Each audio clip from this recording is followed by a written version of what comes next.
Hi hello welcome to Viroha vlogs. Viroha వ్లాగ్స్లో నేను ఈరోజు చేసిన recipe egg masala gravy curry.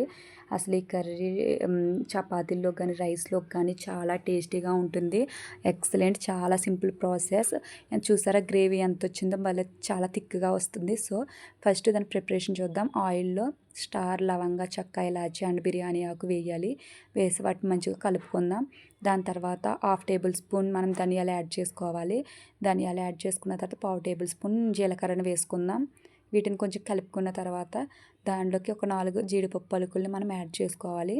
Add చేసుకుని వాటిని కూడా మంచిగా కలుపుకున్న తర్వాత కొంచెం పుదీనా అండ్ కొంచెం కొత్తిమీర వేసుకుని మంచిగా కలుపుకుందాం. సో ఆ పుదీనా కొత్తిమీర ఫ్లేవర్ మంచిగా ఆయిల్లోకి వెళ్ళాలి. దాని తర్వాత ఒక 4 ఆనియన్స్ని మనం ఇలా కట్ చేసుకుని వేసుకోవాలి. వేసుకుని వాటిని మంచిగా కలపాలి, బాగా మిక్స్ చేయాలి. మరీ బ్రౌన్ షేడ్ రాకపోయినా పర్వాలేదు, కానీ కొంచెం మగ్గితే సరిపోతుంది. సో ఆనియన్స్ని మంచిగా అలా కలిపేసుకున్న తర్వాత కొద్దిసేపటికి ఇలా మంచిగా మగ్గి ఉంటుంది. సో ఈ టైంలో 1.5 tablespoon salt and 1/2 teaspoon పసుపు అండ్ 2 టేబుల్ స్పూన్స్ ఆఫ్ కారం యాడ్ చేసుకోవాలి. యాడ్ చేసుకుని బాగా కలుపుకొని కొంచెం బాగా మగ్గనివ్వాలి. ఈ కారం, ఉప్పు, పసుపు అన్నీ బాగా కలుపుకొని మగ్గనివ్వాలి. మగ్గనిచ్చిన తర్వాత సైడ్కి పెట్టుకున్నాం. ఒక మిక్సీ జార్లో కొంచెం చింతపండు అండ్ మనము ప్రిపేర్ చేసుకున్న ఈ మిశ్రమాన్ని దాంట్లోకి వేసేసుకున్న తర్వాత ఒక tablespoon of ginger garlic paste అనేది వేసుకుందాం. సో వేసుకుని దీన్ని ఫైన్ పేస్ట్గా పట్టి పక్కన పెట్టుకుందాం.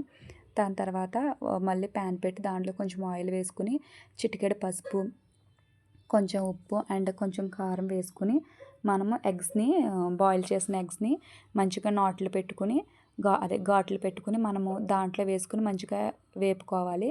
సో ఎగ్కి ఘాట్లు పెట్టకపోతే పగిలిపోతాయండి. సో అందు గురించి ఘాట్లు పెడితే మంచిగా ఉంటుంది. సో అలా వేసుకుని బాగా ప్యాన్కి అంటుకోకుండా మంచిగా ఫ్రై చేస్తూ ఉండాలి, అలా కలుపుతూ ఉండాలి. కలిపిన తర్వాత దాన్ని ఒక ప్లేట్లోకి తీసుకుని ఒక సైడ్కి పెట్టేసుకుందాం. సో ఇప్పుడు ఇదే ఆయిల్లో మనం ఒక ఆనియన్ని సన్నగా తరిగి దీనిలో యాడ్ చేసుకుందాం.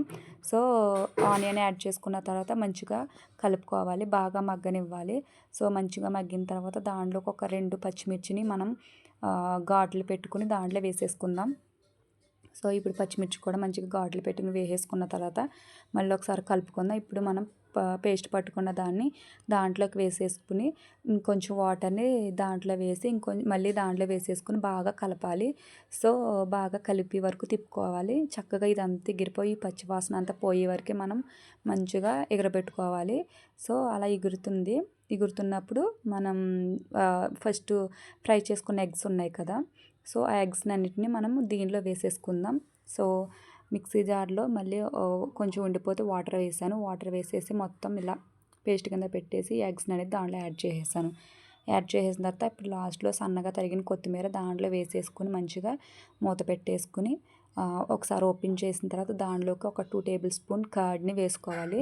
సో నేను కర్డ్ కొంచెం మీరు బాగా చిలకండి, నేను నార్మల్గా వేసేసాను సో మర్చిపోయి. సో మీరు ఒకసారి మన స్పూన్తో కలుపుకొని అప్పుడు పెరుగు యాడ్ చేయండి. పెరుగు అనేది చాలా టేస్ట్ ఉంటుంది.